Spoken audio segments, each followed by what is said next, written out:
This tutorial is designed to help understand the 2020 HSC exam question on cricket chirps, including some tips on how to tackle similar problems. A great way to solve a problem is to start with the question. Starting with the question shifts our focus to the information that we need to know. Calculate the number of chirps in a 15-second interval when the temperature is 19 degrees. So, I'm looking for an equation that relates the temperature to the number of chirps. It seems I'm missing the value for B. I need to find the mean temperature and the mean number of chirps. Now I'm looking for data that will provide me with these summary statistics.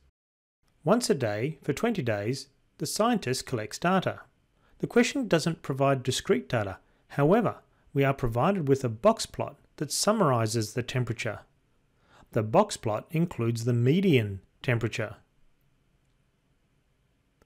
The question tells us that the mean temperature in the data set is 0.525 degrees below the median.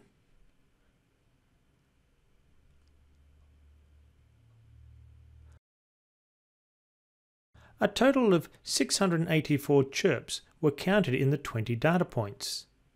This information provides us with sufficient detail to calculate the mean number of chirps.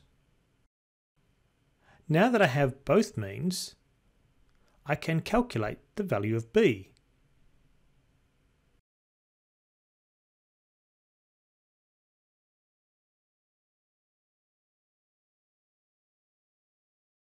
Now we have the least squares regression equation, so we can determine the expected number of chirps for a given temperature, our original question.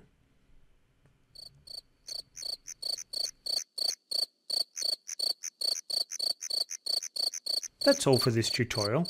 Check out our other tutorials for the TI-30XPlus MathPrint calculator. Subscribe to our YouTube channel so you can be informed as new tutorials are added to this series. Thanks for watching.